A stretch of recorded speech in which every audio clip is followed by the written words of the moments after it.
Good evening. This is Michael Badaway, and you are watching Badaway Live, the April the 10th, 2020 edition. I want to thank those of you who've been supporting, watching the videos, subscribing to the videos.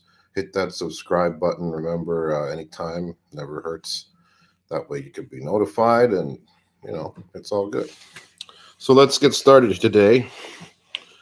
I was thinking to myself, I was like, wow. Maybe the COVID updates are getting a little old. Maybe people are going to start, wanting, just the general news and stuff. And I'm going to incorporate that into the show as well eventually. But interestingly enough, today we got some juicy tidbits. So, for example, the worst case of 300,000 people dying in Canada by this time next year or whatever it was. That's a pretty interesting number, to say the least. A lot of people who haven't been taking this seriously maybe will start to take this seriously at this point in time. Another thing that really struck me, though, is the Prime Minister saying that this is the new normal. What does that mean? That has some very serious potential ramifications. If this is the new normal, that means that this is not going anywhere. We discussed the other day how it was my opinion that the hospitals and whatnot were being overwhelmed, and that the stay apart from each other was to actually slow it down so it wouldn't overwhelm the already overwhelmed system. And today, again, the Prime Minister did basically say that as well, that we're not telling you to socially isolate so that you don't get the virus because it's going to spread. Well, I'm not saying that it won't reduce the numbers, but it's a huge part of it is about slowing it down. It's like it's here. It's going to mess people up. It's going to claim lives, unfortunately, but slowing it down will allow the hospital to be able to deal with the influx of patients because of the overwhelming pull on the system, or whatever you want to call it. Again, I think our Prime Minister, Justin Trudeau, has been doing a very good job during this time. I would like to salute him personally. He's done a great job. I haven't agreed with everything he's done in the past, but I haven't agreed with anything anybody has done in the past. So everybody's, whatever. And it's not a political issue at all.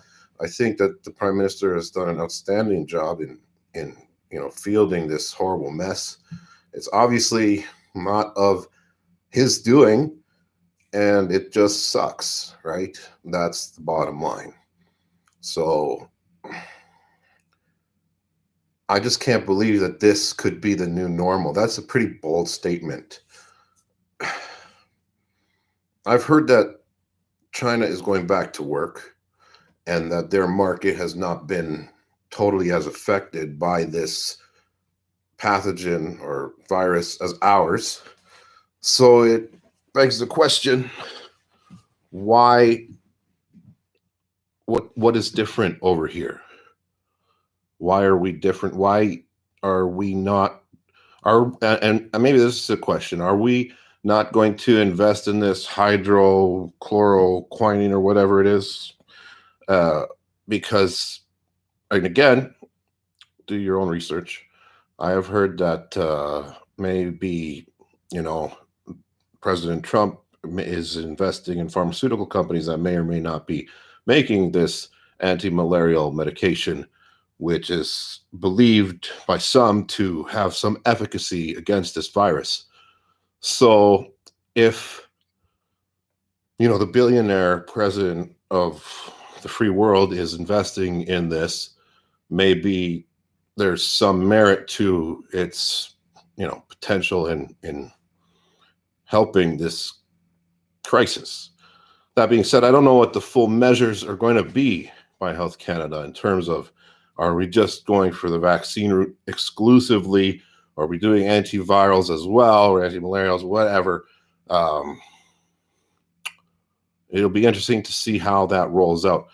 There's a lot of natural antibiotics and antivirals and antifungals out there that you can get on your own and maybe help bolster your own immune system. Maybe it won't make any difference. Maybe it'll make a little bit of difference in your life, maybe enough to save your life. I don't know. But, and I'm not a doctor, so don't take my advice. Ask your doctor about any of this. But, garlic is supposedly a very good antiviral, antifungal, antibacterial. It's allicin in garlic that does it. And what you have to do is you have to cut up the garlic, leave it exposed to the oxygen in the room for about half an hour before you actually consume it. That'll increase the allicin content as very high. It needs to be exposed to the oxygen. So you want to actually chop up that garlic, not just like open the peel. You want to get a lot of the garlic exposed to the oxygen in the air. That way it'll increase the allicin content in the garlic, and you'll be a little bit better off for it. I actually throw the raw garlic. I'll take like a bulb, a whole entire big thing of garlic, and I'll just mash it up into a blender with some water, and I'll drink it raw. Along with like 5 grams of vitamin C, which is a lot of vitamin C. I take the ester C, the one that's supposed to be stomach friendly. This is if I feel like I'm getting sick. I don't just like do this for breakfast. Although maybe some might start to do such things in these weird times. Who knows? And when you combine these, substances, so for example, garlic and honey is another natural antiviral, antibiotic. When you combine garlic and honey, it forms an even more potent antiviral. If you combine now garlic and honey and onions, well, again, there's a few ancient recipes out there that have been found where they combine certain things like this. There might be a couple more ingredients. You got to check it out. I mean, Google's your friend. You've got the internet. It's easy. But you can look it up. You combine like garlic and onions and honey, maybe something else, and you've got an antibiotic there that's capable of fighting superbugs. Now, I know an antibiotic doesn't fight viruses, but a lot of those things I just mentioned are antivirals. So there you have it. Again, bleach, diluted bleach kills the virus, as does rubbing alcohol 70% or higher. That doesn't include all hand sanitizers, by the way. A lot of hand sanitizers are not 70% alcohol or higher. You got to check that out for yourself. Isopropyl works really nice at 98% or whatever it is. But again, so if this is the new norm and we are to stay home, what are you going to do with your life? Have you been, let's look at this from the opposite perspective. You now have potentially, depending on your career, but a lot of people now have a lot of free time on their hands. So what are you going to do with it? What is going to, define you? You've got 86,200 some odd seconds in every single day. So what are you going to do with them? Are you going to worry, just sit at home and sit there in angst watching, horrible potential statistics that we just talked about? But are you going to try to do something that you enjoy? Maybe something like, I don't know, that you've always wanted to do that you've never done, or maybe you've already done, but you haven't had time to do. Now, all of a sudden, here you are. You've got time, whether you like it or not. So use it. Maybe, I'm not saying this is like a blessing in disguise, because, it's pretty serious.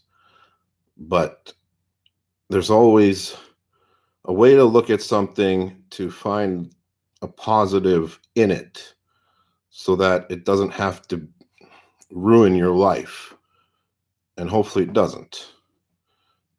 300,000 people across, 40 million some odd people is not that many people.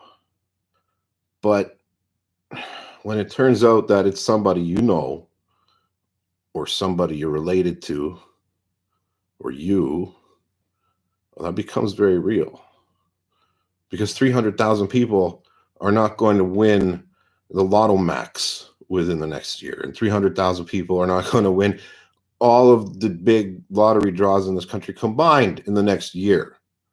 You catch my drift. So I don't know. You've got to decide for yourself what you're going to do at this time. I think staying positive is the best. I want to jump on board and debate all the conspiracies and all the craziness out there. And people are thinking everything, everything under the sun. If you can conceive of it, there's probably a conspiracy out there about it right now. And maybe all of it's true, maybe none of it's true. Does it matter to you sitting at home? Any of this stuff that you read, like, just chill, just relax, do your thing, try and make this positive to your existence in whichever way, shape, or form you can manage.